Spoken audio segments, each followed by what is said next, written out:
I take off to a Catholic law school, and then I come back, get active in politics again, spend basically my entire adult life in law and politics. And in 2016, I finally decide that I'm not gonna try to do the politics and the law thing, and I'm just gonna designate my time to the law. And I get a call from a guy named Ryan Bundy. Anybody know that name? Bundy name? You know the serial killer? No, I'm just kidding. It's not that one. It's not that guy. Al Bundy? Yeah.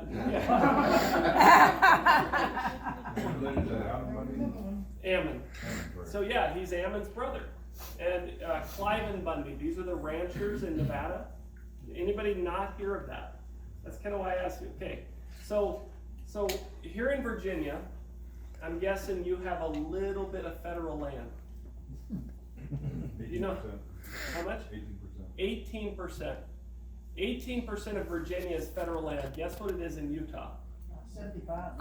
85. And it's about 80%. Nevada, where the Bundys are from, More than that. it's a ranching family. That's who these guys are. There's more than that. Now that's a long story we won't go into tonight, but the federal government under the Obama administration decided that it was time to start enforcing certain land management policies and grazing rights in the state of Nevada, and their number one target for this operation became an LDS man named Cliven Bundy, who was supposedly illegally grazing his cows on federal lands in Nevada. They staged an operation to impound his cows, went out with a military force made up of operators from the Bureau of Land Management, the Forest Service, the National Park Service, under an organization called the Office of Law Enforcement Services that works for the Department of the Interior. That's a lot of organizations, right?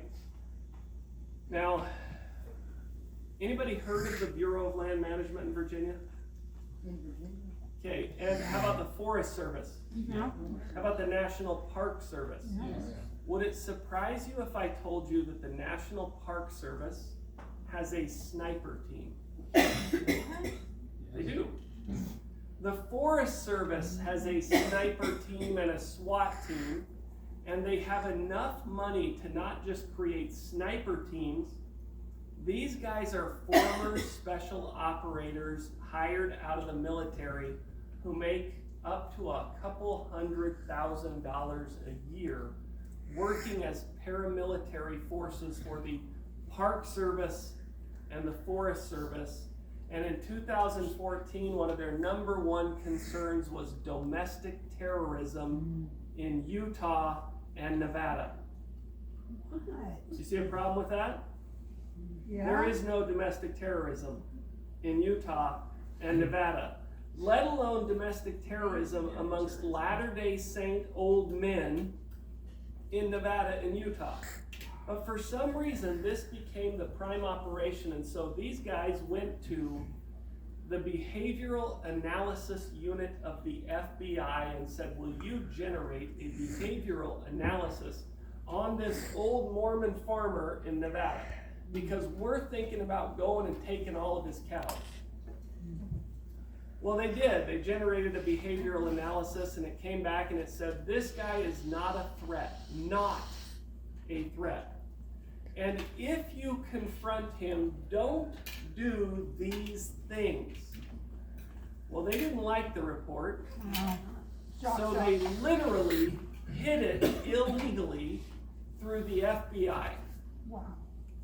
The local coordinator, the special agent in charge of the operation, then went out and made his own assessment and replaced the assessment with his, and it said they are a threat and we should do everything that that thing told us not to do.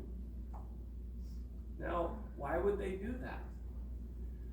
I don't want to spend a whole lot of time on this story, but I'm telling it to you because it led to where I am today. When they came to me to represent them, we put together a legal team and we defended them in 2 different states.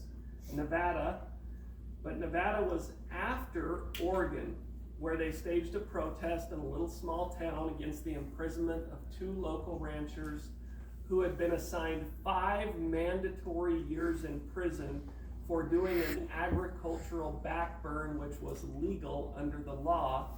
And since they couldn't get them for the legal burn, they prosecuted these 2 ranchers in eastern Oregon under arson domestic terrorism laws and called them domestic terrorists, getting a 5-year minimum sentence for both the farmer and his son. That was what the protest was about. What we ended up learning is that from the very beginning of these 2 operations, 2 men had been in charge of both who were friends, or at least associates. One of them was corrupt.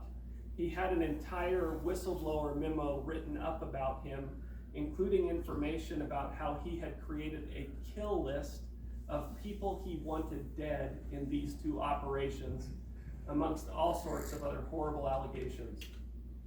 As a result of these 2 operations, an LDS man named Lavoy Finicum was shot and killed by the hostage rescue team of the FBI in Oregon, and the Bundy family, the 4 or 5 of the men, were imprisoned illegally for 2 years, tortured, and kept and administered punishment, which is contrary to our Constitution, for those who have not yet been convicted of a crime.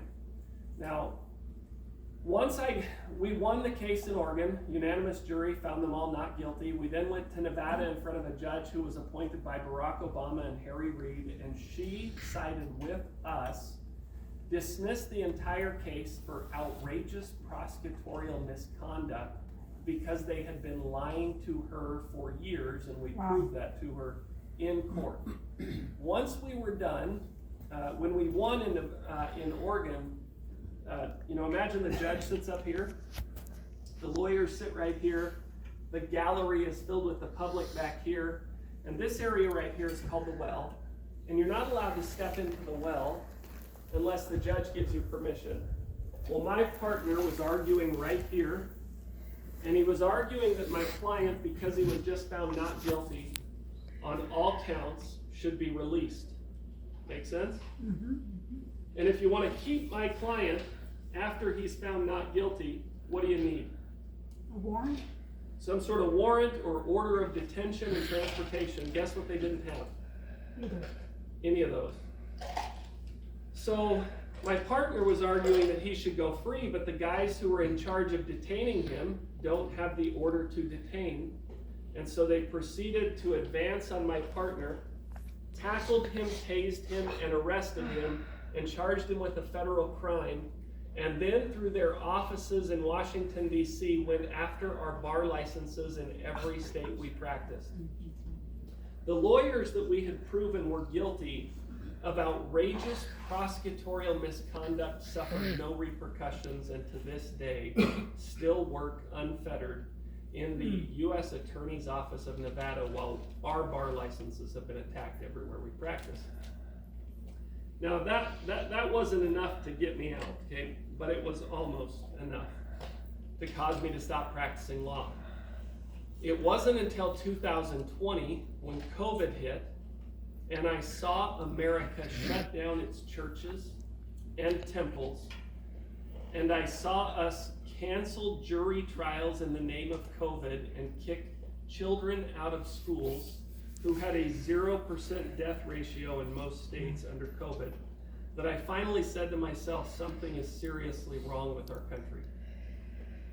Now that's a hard realization for me, because after I came back from the Clinton White House, I became kind of really patriotic, very conservative. I prided myself on being a conservative, on being politically active. Right? Ezra Taft Benson was one of my heroes, and I thought that that's what you were supposed to do, right? As a young, patriotic, LDS American citizen, I should be politically active. But for some reason in 2020, as I contemplated COVID, I couldn't jump back into politics. And for some reason, COVID made me start to think about Christ. And in particular, I had a group of parents come to me and say, hey, will you sue the state of Utah for not letting our kids go to school? And I said, no, I'm not gonna do that. That's crazy. You're going to lose. They were like, well, why? It's clearly against the Constitution to do this, and COVID is not what it appears to be, and there's people all over starting to fight this now. And I said, if you'll sit down and talk to me for a while, I'll tell you why. And if you listen to me, then I'll file a lawsuit for you. And they said, okay. So we sat for like 6 hours and talked about kind of one premise, right? If I take your lawsuit, let's pretend I was doing that here in Virginia, okay? And I'm gonna go file a lawsuit on behalf of your kids here in Virginia, and I win the lawsuit in Virginia. I said to them, do you actually think that what's going on all around the world with COVID will all of a sudden just grind to a halt because Morgan Philpot filed a lawsuit and we won? And what would your answer to that be? Okay, now, do you challenge the fundamental premise of that assertion? Was COVID a worldwide phenomenon? Yeah. How? How, honestly? Because the news made it so. There you go, the medium. But even if the news made it so, right? Who's the number one villain in the history of the modern world? Joe Biden. Dr. Fauci. Sorry. I think it's Adolf Hitler. Oh, yeah. And we couldn't even get the world to unite against Oh, Adolf yeah. Hitler. Yeah. But for some reason, COVID did that, which the Nazis could not. Hmm. Now tell me, does that make sense to you? What was it about COVID that made COVID worse than Nazis? Fear. The Nazis were pretty scary, Yeah. right? The unknown. I mean, you've got the Nazi regime rounding people up, putting them through gas chambers and killing them, digging ditches and shooting people in the head, mass graves. COVID? Yeah, there were no mass graves. Sure. There was no media to spread it instantaneously. There's no media. We live in a day of instantaneous media. Now here's something interesting. I'm going to jump back in time a little bit to 2014, the Bundy, Nevada protest. In Nevada, the U.S. government had come to a place called Mesquite, Nevada, rented out an entire hotel before there was even a protest, set up a social media operation in a hotel in Mesquite, Nevada, and the government was recruiting people to come and join the Bundys. Okay, did you catch that? Secret combination. Who is bringing the people to join the protest that the government's going to prosecute? The government. Now, we learn this and we bring it before the court. It doesn't really make that much of a difference because by this time the judge has already seen the lies, and so we don't get to expose this in a trial, but we do get to see it in what's called the discovery. So in a case when the government, or either side has got all this information that they have to give you, we call that discovery, and they bring the discovery and they drop it on your doorstep and they say, here you go. In Oregon, this would have been, the 2016 to 2017, I get my dates messed up, I think that's about it. This would have been that era, and we see in the discovery that the government is revealing to us that as far back as 2014, they were using an AI program. Wow. Now imagine seeing that in 2016. Not now, it's not now, right? If I say AI to you, you know what that is now. But imagine seeing that in 2016, how would you contextualize that? You wouldn't. You wouldn't. You People would wouldn't. be like, what are you talking about? It had never been confronted before, as far as I knew, in a legal case in the United States. And here we are with the admission by the US government, we have used AI. Now it gets crazier. they were using it to surveil American citizens and create probable cause analyses on suspected individuals. Sound familiar? Yeah. There's a movie made about this. So now imagine learning this at that time and thinking, there's no way. And so we just put it aside. We didn't know what to do with it. Okay, now, here we are in 2020, COVID. Information is running around the world at a rate that we can hardly comprehend. COVID comes upon us. The next thing you know, there's not just policies in place for COVID, there's organizations ready to implement those policies across national boundaries. Okay, why would that be impressive? Because it was for planning. Well, how else? I mean, if it's not for plan, how do you get so much international cooperation? The international cooperation that was seen in 2020 was miraculous from a public policy perspective. The money that was released was unbelievable. So 2020 really caused me to reconsider where I was living, what I was doing, and whether or not the government of the United States was integrous. Right, I'd already been through the Bundy case and seen that we had some really crazy things going on, that our government had been involved in a conspiracy against its own citizens, that the individuals that they conspired against were innocent, good people, and for some reason the government wanted to turn them into terrorists. Now, I had to decide what to do with that. And for me, that became an assessment of whether or not I believed in Christ. Now that might seem simple, right? Because I grew up in the church. My guess is most of you did, or you were raised Christian. So why would an adult Christian be reassessing whether or not whether or not Christ is real? I believe that.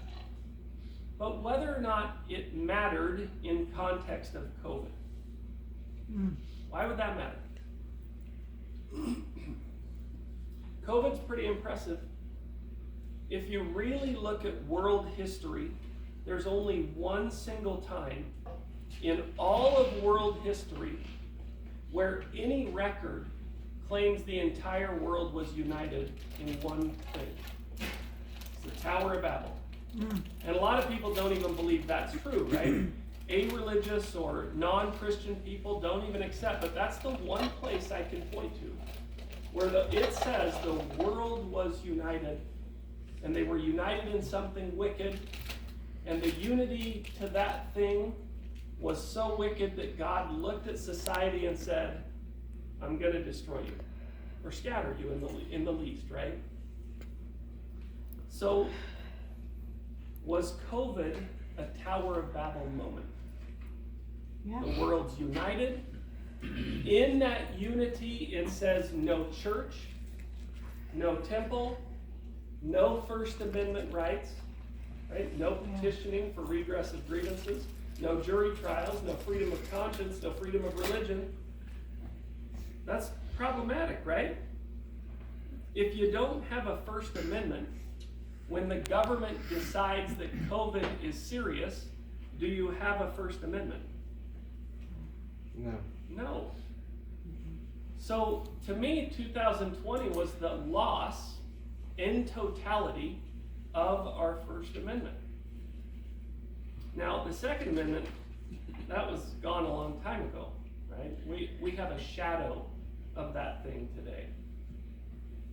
So I asked myself, if there is a God in heaven and his son is Christ, are they happy about what we've done with COVID? Because, I can just picture the Lord. You go up to the Lord and you say, hey, what should we do in this moment? The world is suffering from this pandemic. I can just picture the Lord going, the first thing you should do is close all the churches. No, he would never say that. But that's what we did. Well, right? the government made us do that. Okay, The government made us. Didn't really. Right? You just- So, Are you unplugged or? I'm not. I might have. You're told to. So, remember those verses. Anybody read the book of Revelation? Daniel? Try to, yeah. Okay. Remember those verses that talk about how in the last days, before Jesus comes back, he will get together with government and they will unite and save us? I'm testing you. No. There's no such verse. What is the government in those apocalyptic books? They're secret combinations. Now, that's the They're- Book of Mormon, they're but in abominations. Daniel Yeah, and the Book of Revelation, it's called a beast. Yeah, you got it. a dragon or a beast. Or... So Jesus shows up and he and the beast are like, hey, how's it going? No. That doesn't happen. So here's the government in 2020 saying close everything related to Jesus. Right? And all the Christians are like, okay, what's wrong with us? And that's kind of what I'm thinking, right? What's wrong with us? Now in Utah, we are special. Right? And we're so special that, we're the epicenter of the whole world. And guess what we do in Utah?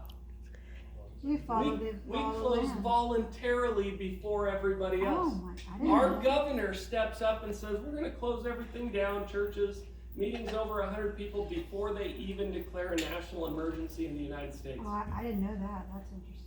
And then guess what we do? We go into martial law in Oh. Utah for 2 years. That's a pretty pleasant martial law though, right? Who can complain about martial law when it looks like that? Wow. And everybody just kind of went okay, and we rolled along with the martial law. And now how hard is it going to be to get us to go back into it next time? Not at all. Most people in Utah don't even know that we went into martial law because it was a statutory trigger system that brought us into it. All right, so I go to General Conference in April of 2020, and President Nelson gets up and says, I want you to fast on Good Friday that the world can return to normal. And normal is an interesting word. It doesn't mean what people think it means.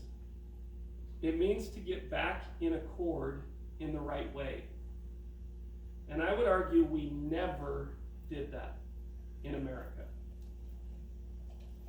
Now, then what happens is somebody goes on Facebook and makes a post about Amos, right? Because, let me show you something. I didn't expect to do this. Give me a moment here. There we go.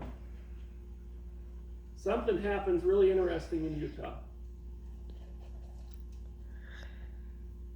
On the spring equinox, the day before the spring equinox in Utah, which is March 18th, 2020, think about that time. It's a really interesting time. It's the time we're declaring a national emergency. There's an earthquake in Utah. And the earthquake is the 4th largest earthquake in the history of Utah. And it knocks the trumpet out of Moroni's hands. Now Moroni, you know who Moroni is. This guy's the angel that ushered in the final dispensation of time before Christ comes again. And his trumpet is symbolic of the invitation to return to God and to his gospel, because we need to get ready, because guess who he is saying, he's blowing the trumpet, somebody's coming. Who's coming? Jesus Christ. Okay, so to lose that thing, it'd be like going to the Vatican, right, and the cross drops off the prime office or whatever it is. I don't know Catholicism well enough, but you see, that's kind of a big deal in Mormondom. So there's this post somebody makes, and they're like, hey, this is a fulfillment of Amos. Because in Amos, it says the horn drops off the altar. I was like, I'm kind of a contrarian. I said, well, no, I don't think so. There's 4 horns on an altar. And the 4 horns are not shofars. They are animal horns. And he's not holding, well, I mean, he kind of is holding an animal horn, but the animal horn on the end of the altar, we use a little horn like this, and it symbolizes something different. So I'm like, well, what does that mean? Because that's kind of creepy. Right? That's the Salt Lake Temple. That's like our flagship temple. And that thing is pretty important. So then this happened. Okay, let me show you. This is the earthquake. And what this is, what you're going to see is you're going to see a government monitoring system of government sensors throughout the United States over a 2-week period of time after that earthquake.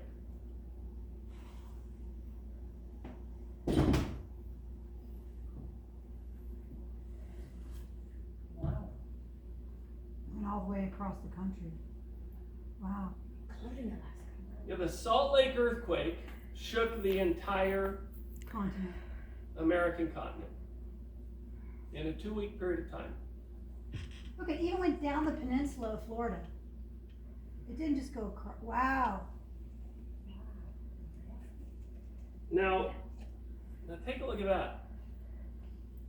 Vengeance cometh speedily upon the inhabitants of earth, a day of wrath, a day of burning, a day of desolation, of weeping, of mourning, of lamentation, as a whirlwind it shall come upon all the face of the earth, saith the Lord, and upon my house it shall begin, and from my house shall it go forth.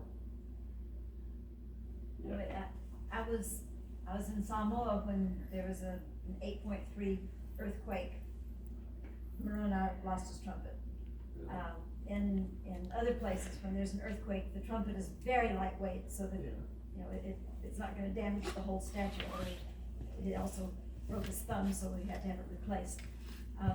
It's not unusual in an earthquake for the trumpet to fall, but for it's that 25 that kind of, because as you showed it went all over the entire continent. Plus, who knows how lightweight the trumpet was on the original Moroni. So I would agree. If this were an insular event, I would have put it away immediately and thought nothing of it. But what happened is I looked at that, and my lawyer mind says, that's nothing. It doesn't mean anything. And Mormons are jumpy and skittish anyway. Right? They want to find meaning in everything because Mormons are so important. Right? And without us, the rest of you would just be lost because we're the one and only true church, right? You know how that works. We can all admit this. We're all friends here, right? So I'm like, I got to challenge that. And I've got to see if this really means something. And so I started to kind of go down that rabbit hole. Now, like I was saying, President Nelson gets up in conference, he says we need to fast. And he asks us to make a sacrifice. And for the first time in my life, I really felt like I had finally developed a real testimony and relationship with Christ. That sounds kind of weird, I know. It's only like 4 years ago, right? I don't know why that's how my life went. I've always believed in Christ. But for some reason, 2020 brought like a real testimony of him and his greatness and his love and mercy. And so I wanted to start, what then happens in this moment is I'm having this realization it's all true and real. And other friends of mine are saying, I can't take it anymore. I'm out of here. And then there's that moment, remember in 2020 where President Nelson gets up in front of the whole church and he's getting the vaccination and he has the mask on? That caused some of my friends to just lose it. And I guess what I wanted to tell people is, what if this isn't the moment to lose your testimony? This is the moment we've all been told about, where we need to strengthen them because this is the end. And what's the Lord say about the end? he'll have to shorten it for the elect's sake, because even those of us who believe we're elect might not be able to handle it if he doesn't shorten it. So I accepted the challenge. Let's go down this rabbit hole, right? And I started to try to repent of my complacency of my past. And one of the things that I found that I had ignored was an event in the year 2000 in Palmyra, New York. Anybody go to the Palmyra Temple dedication? He's on the broadcast of it. Okay. You ever seen that picture before? That's a picture taken by, I think, the Hubble telescope at one tiny little portion of space. Empty portion. What's that? It was an empty portion, a dark spot. Yeah. And do you remember, were those each galaxies? Most of those are galaxies. Yeah. Those are galaxies, okay? Every little dot or the stars? Every shining dot, Wow. Every shining down is a galaxy. a galaxy. Are you That's talking a- about the big? No, the whole Oh, screen. I'm talking about Yeah. everything. What are the Okay. big ones, buttons? And I don't know. Do you know? Big what the They galaxies. just look closer. I just know most of the things you see on there were galaxies. Yeah. Wow. They're not solar systems, they're galaxies. And that's a dark spot. That's not even a bright spot in the universe. Okay, now in Genesis, God says, let there be lights in the firmament of the heavens to divide the day from the night. Let them be for signs and for seasons. Now, signs in Genesis 1:14 is the Hebrew word ot, O-T. So a sign would be a letot, and the Lord is called the Lord of Sabaoth. Sabaoth. That O-T is the same thing. So he's the Lord of the signs. And the signs, or the hosts of heavens, are the things he says he's the Lord of.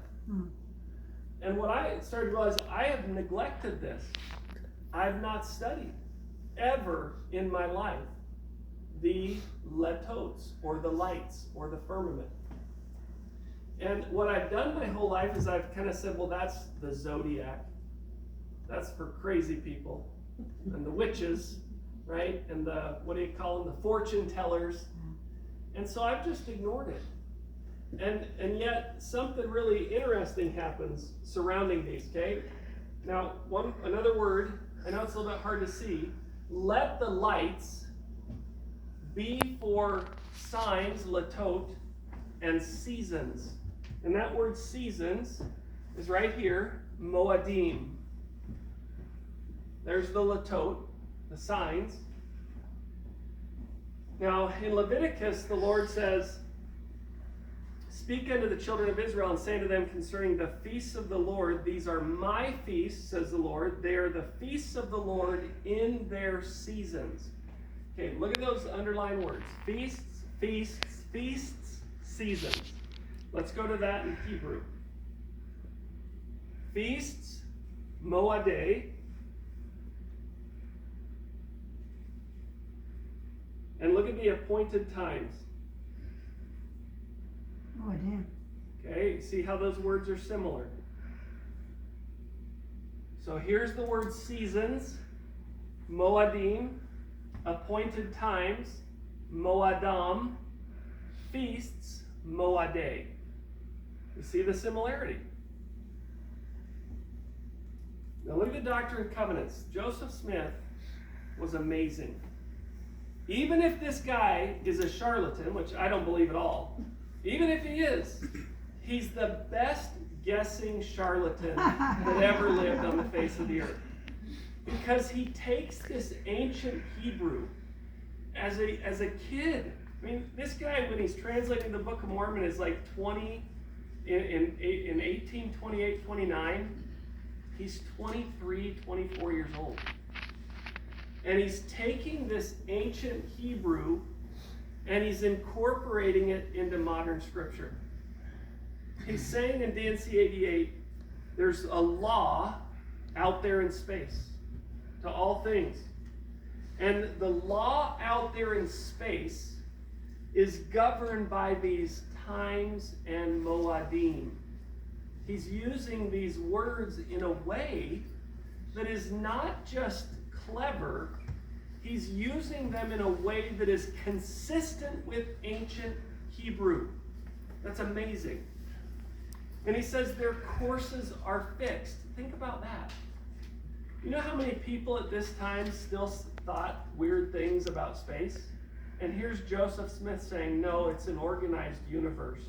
And it moves in specific patterns laid out by God. This is in the 1800s that he's saying this.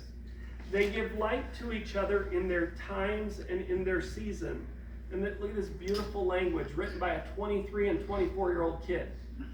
The earth rolls upon her wings. The sun giveth his light by day. Notice he's assigning a gender to the planets. That is consistent with ancient Hebrew. His gender assignment is consistent with ancient Hebrew. The moon giveth her light, the stars give their light as they roll upon their wings in their glory in the midst of the power of God. Behold, all these are kingdoms. And any man who hath seen any or the least of these hath seen God. I say unto you, he hath seen him. That's beautiful language. And what's he saying there? You don't get to pretend you haven't seen God. No person gets to say ever that they haven't seen God. All you have to do to see God is to look up at the night sky at night, and you will see him if you are in tune. Now, when is the beginning of the new millennium? What do you think? It's not 2020, it's 2000, it's 2001. Okay, this is actually an article. I should have put the source. I think it was Scientific American, where they say officially the new millennium will begin at 0 hour GMT on January 1st, 2001. Why is that odd? When did we start the new millennium? We thought it was 2000, We were wasn't that worried Y2K? about Y2K. No, Y2K. Yeah. We got up and we celebrated the new millennium. There are scientists dedicated to the study of time who made fun of the whole world for declaring a millennium in 2000. Remember Prince? Tonight we're going to party So like it's 1999, right? He was wrong. The real new millenniums started in 2001. Now that's interesting because if you go take a look at the Book of Mormon, they're under a system called the reign of judges. Very similar to kind of the term in the Old Testament, but I think it's a different form of government. And they're in what they call the 92nd year. And they're watching for these signs relative to the birth of Christ. And it says there began to be greater signs, greater miracles, and at the kind of appointed time, the sun goes down, but it remains light during the day.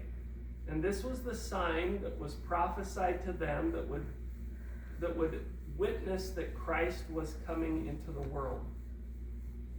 And so they began to know that the Son of God must shortly appear. All right, now, look at what they do.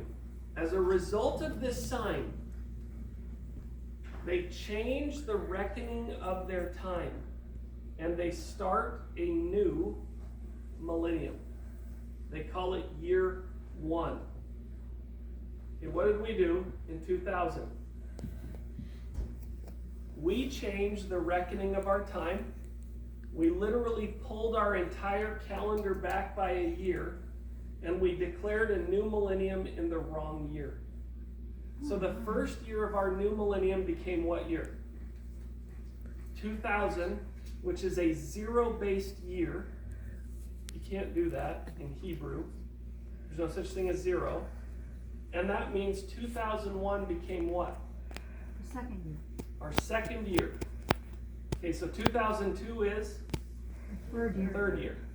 You know, maybe that's just a coincidence, right? Another coincidence here in the list of coincidences we're going to take a look at tonight. Now, if you were at the Palmyra Temple dedication on April 6th, or let's say you're there the day before, and you went outside the Palmyra Temple and you stood on the south lawn looking to the south, on the evening before the dedication, you would have seen an incredibly rare planetary event. So in the in Hebrew, there's this thing called the Mazarot. Guess what the last two letters are in Hebrew? O-T. What's that? The oat. What are the oats? The O-Ts are the signs. Fine. Now, let me just show you. M is a mem. M is a mouth. Okay, watch. Let me just show you. It's better to see it than to hear me say it. So I'm going to do a little Google search with you, okay? Azar, because azar, oat. That's the Mazarot. Azar means what in Hebrew?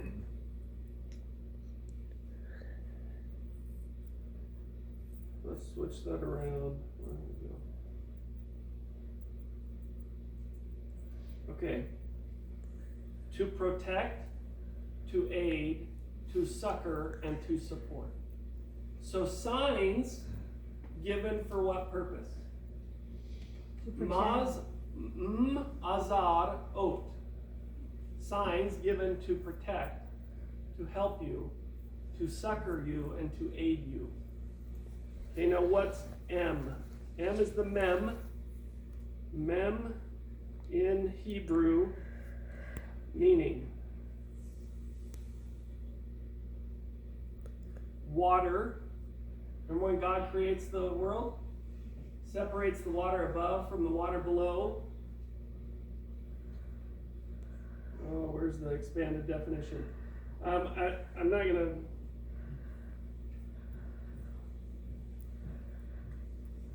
Well, okay, there we go. Waters of wisdom.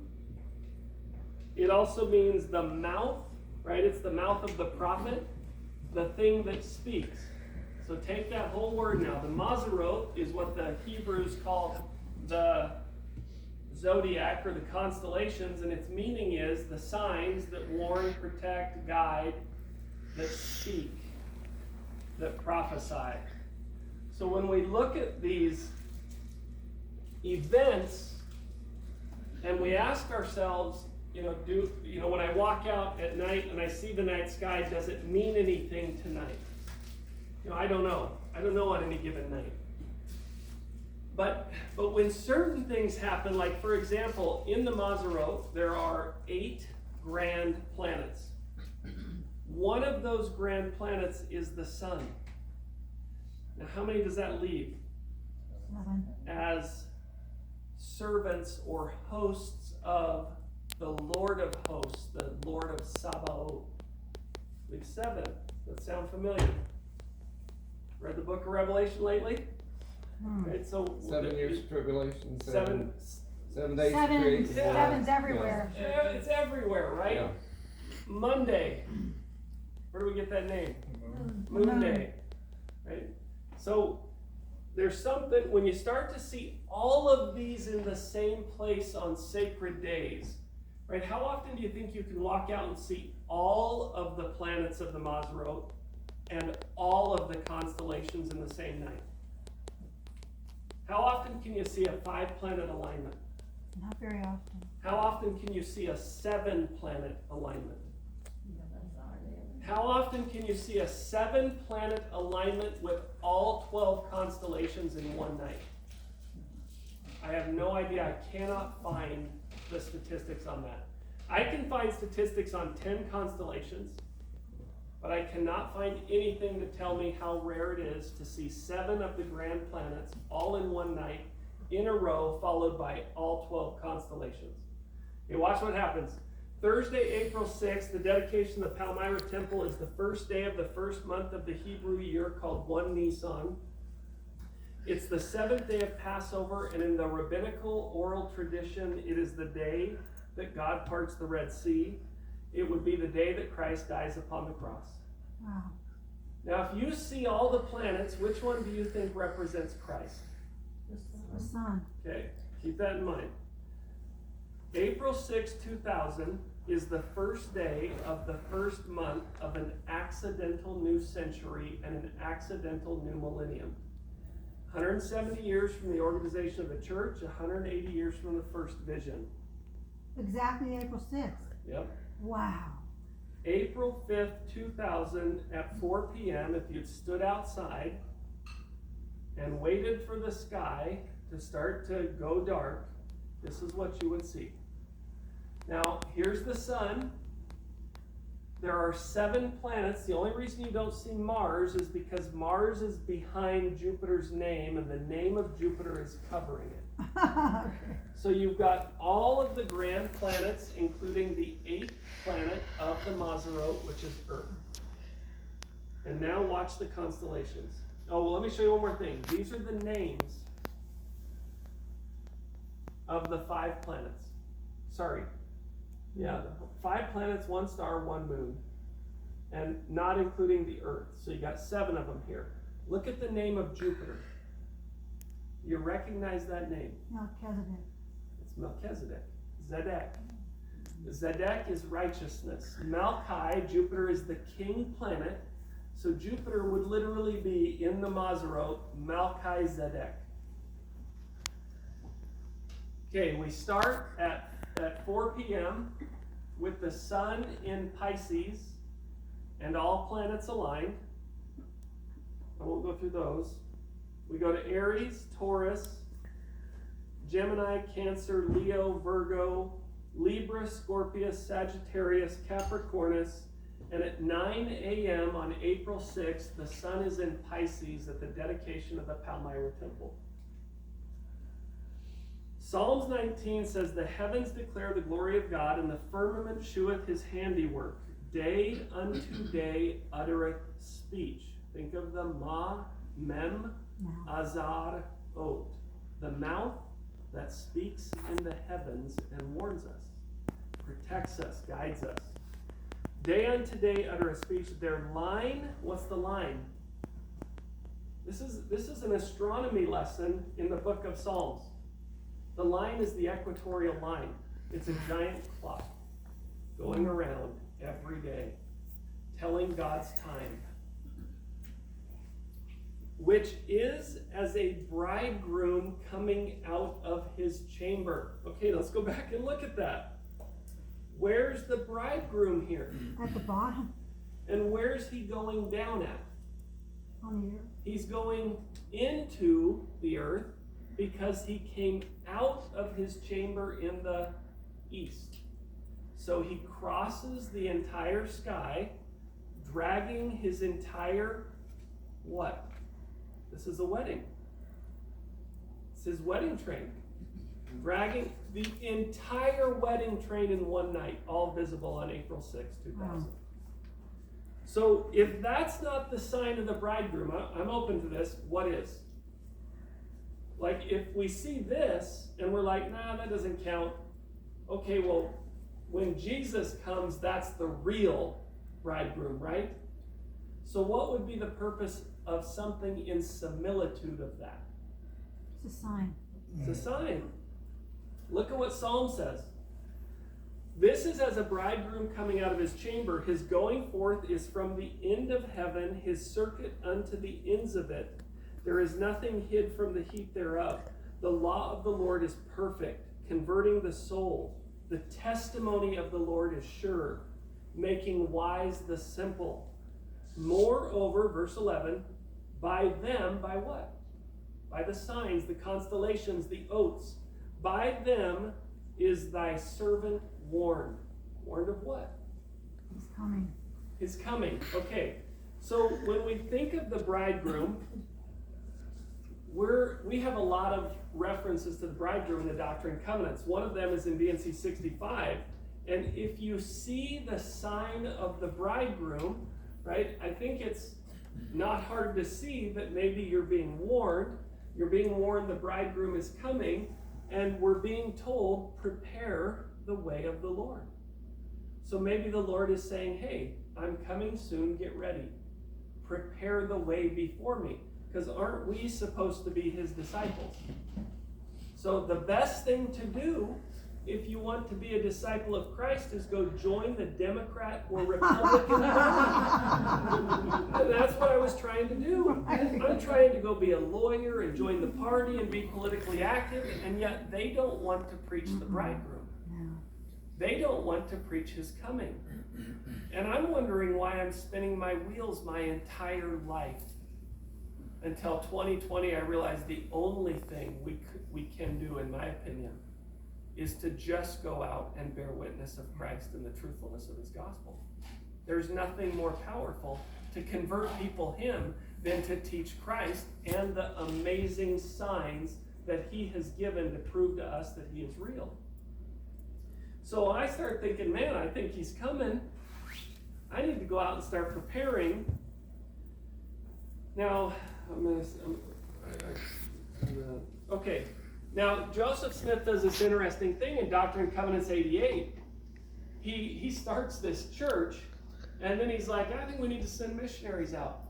And that's a pretty ambitious thing to do, right? When you're a fledgling church out of America, because at that point in time, there's not too many American churches, and this guy's like, hey, let's start sending missionaries everywhere in the world. And by the way, I have a revelation about that. We need to do this because why? Because after us, right, not too far in the future, the day of wrath will come, the day of indignation.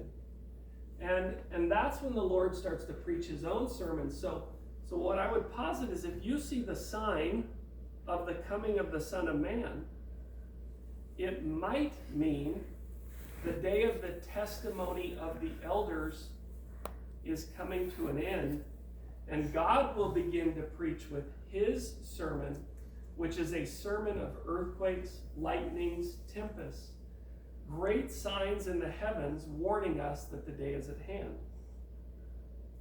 A day when all things will be in commotion. Now remember President Nelson's statement on this. He gets up in General Conference in April 2021, and he says, we live in a time prophesied long ago when all things shall be in commotion, and surely men's hearts shall fail them.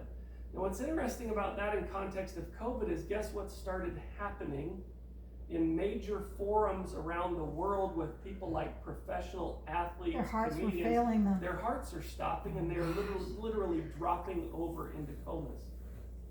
Now, maybe that's not COVID, I have no idea.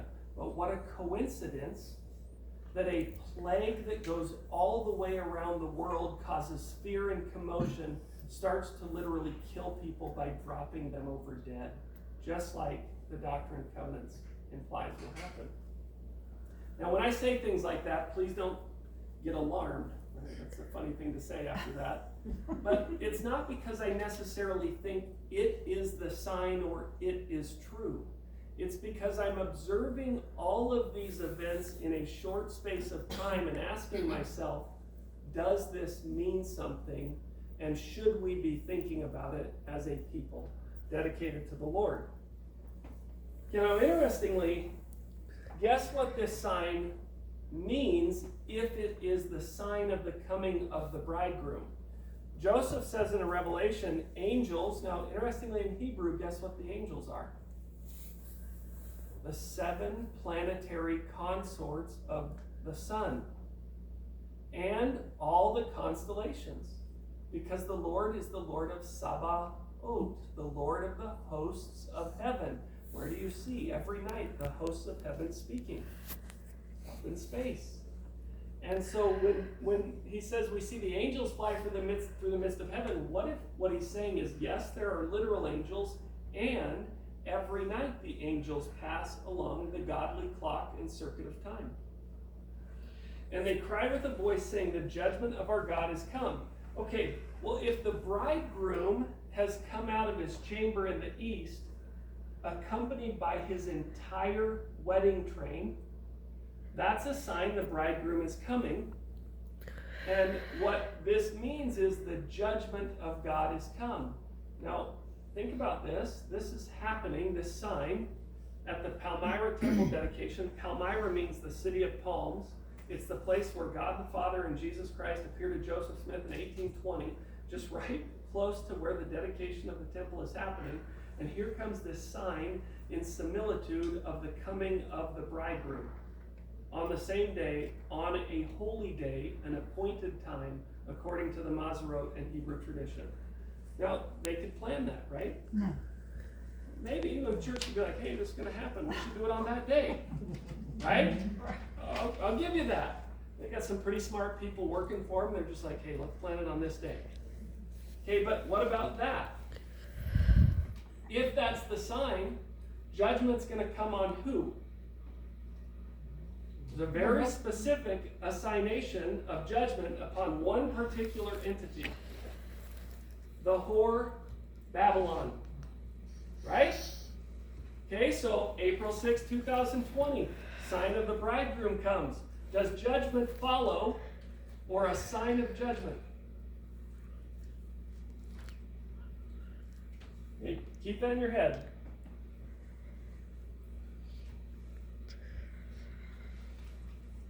Look at this one now. Not just has judgment come, she, the whore, Babylon, is To be burned. ready to be burned. Where is Joseph Smith from? Sharon, Vermont, moved to where he Palmyra, saw God the Father and Jesus Christ in the state called New New York. York. New York didn't accept him. Sorry, New York. Drove him out. Went over to Ohio, they didn't accept him. Drove him out. Went to Missouri, they didn't accept him. Drove him out. Went to Nauvoo, Illinois, they didn't accept him. Drove him out. So they went to Salt Lake. You just keep all that in the back of your head for a second. She is ready to be burned. Who receives the vision of the sign of the burning of Babylon? Angel comes to him and says, I will show you the judgment. The judgment of the great whore that sitteth upon many waters. Right now, you know how this story goes. The warning is, once you see this, get out. Her punishment is double. You know, this is important to understand. Before we go there, we're going to come back to this, and here's what's going to happen. I'm going to go down a rabbit hole right now. I'm going to forget where I was. And all you got to do is when I forget, and I say I forgot why I did this, just remind me to go right back to the PowerPoint. Yeah, I get that bad sometimes. Okay, Isaiah. Before we go, now I'm going to go down a separate rabbit hole from the rabbit hole. Okay, so I want you to see something. And this is important, though, to get to where we're going. Look at the very first verse. The vision of Isaiah, and I promise this will connect back to where we were in space, these signs up in heaven. The vision of Isaiah, the son of Amoz, which he saw concerning Judah and Jerusalem in the days of Hezekiah. Now most of you should know and can easily remember what this is with just a little contextualization. The days of Hezekiah is the day when Hezekiah breaks the brass serpent, okay? And in this moment, there is some level of repentance that happens in the southern kingdom of Judah, sufficient that God stays his hand of judgment that he has threatened against the kingdom of Judah, okay? Now, so when Isaiah says, hey, I'm seeing the days of Hezekiah, that's the day he's seeing. Now watch this. Notice the chapter summary. Look at this one. What's different about the chapter summary? he's talking about the latter days in chapter 2, Okay? See that? second uniform. Now watch chapter 3. See it? Chapter 4. Chapter 5. So now let's go back again. What's missing from chapter 1? There is no There is cross-reference. no cross-reference to the Book of Mormon. So we ask ourselves why. Why would Nephi drag Isaiah 2 into the Book of Mormon and not Isaiah 1? And we're going to learn in the first verse of Isaiah chapter 2. Remember that Isaiah 1 is in the days of Hezekiah. Isaiah 2 is in the last days. Okay. In the last days, we're going to see concerning Judah and Jerusalem.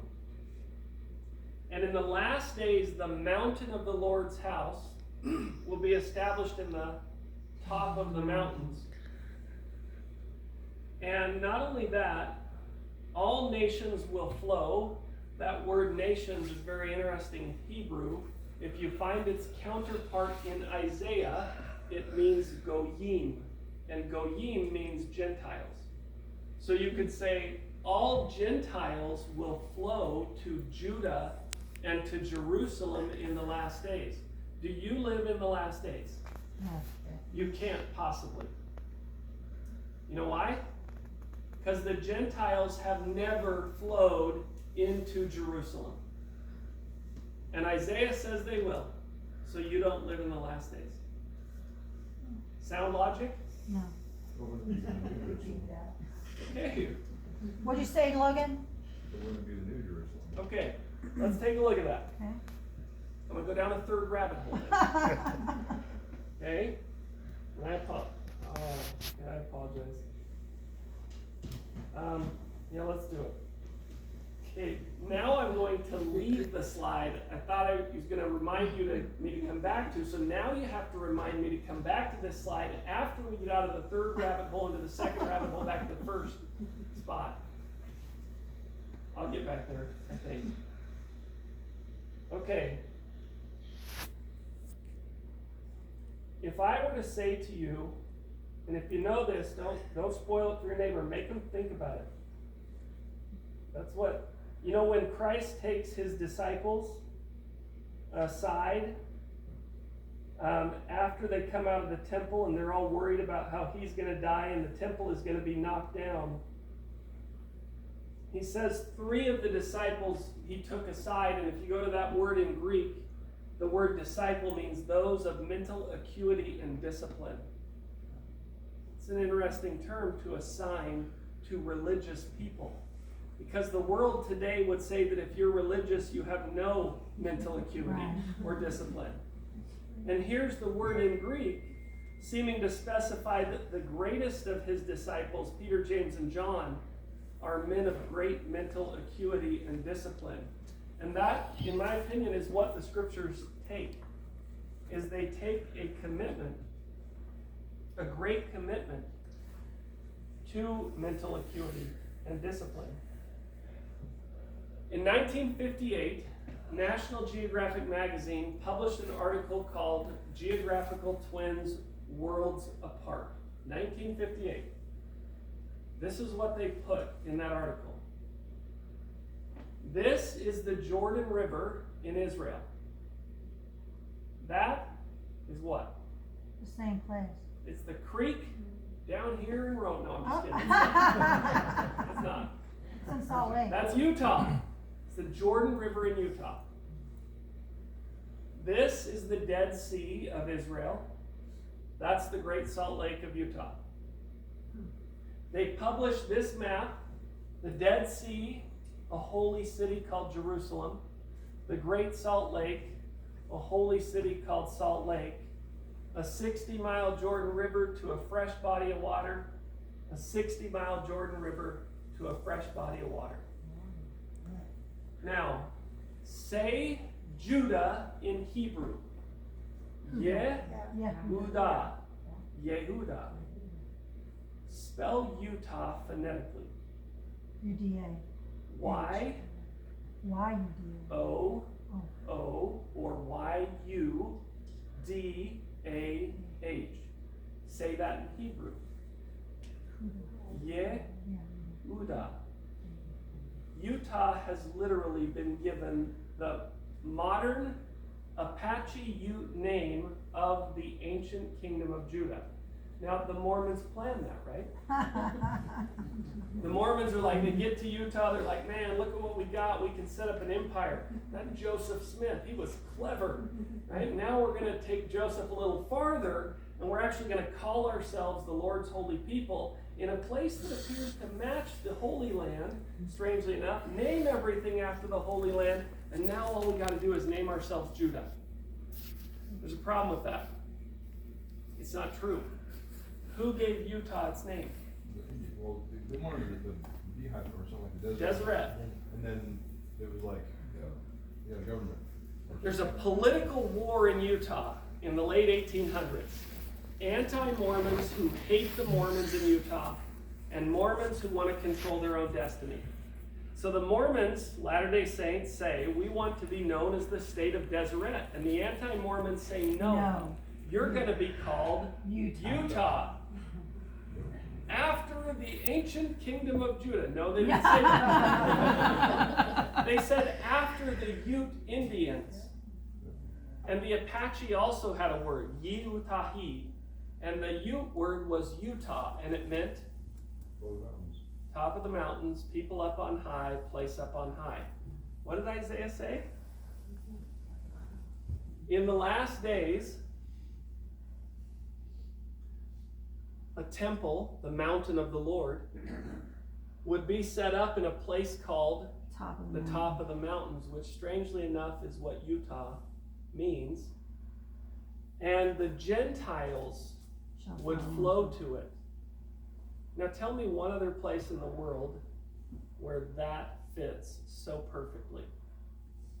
In a place that matches geographically and was given the names of that place, and that has in fact set up a temple, a house of God, sent missionaries out to teach people of his ways, and actually claims that the law and the word goes forth from that place.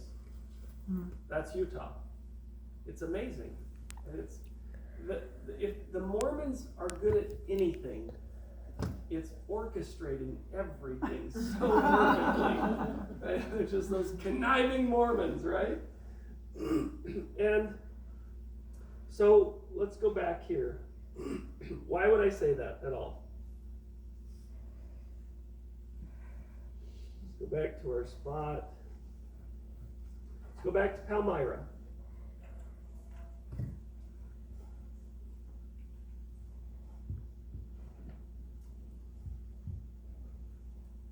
If I can find it. You just passed the temple. Did I pass it? Yeah. Right there's the temple. Okay.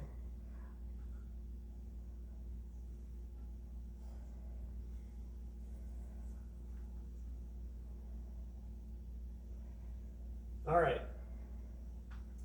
If the modern southern kingdom of Judah matches up with Utah pretty dang good, and I'll give you more examples, it gets better. It's not just that. Then what would be happening? You know, when we look at the ancient southern kingdom of Judah, what's its sister nation to its north? Judah is really kind of a subset of a kingdom called Israel. And what happens is Israel is united under a guy named Solomon. His father was David, whose predecessor was Saul, not his father. And so you have these three kings. And Solomon has a son named Rehoboam. And Rehoboam is pretty wicked. And so Jeroboam breaks off, and the kingdom is now divided. And a prophet of God comes to Jeroboam and says, I give to you basically 10 of the tribes, and in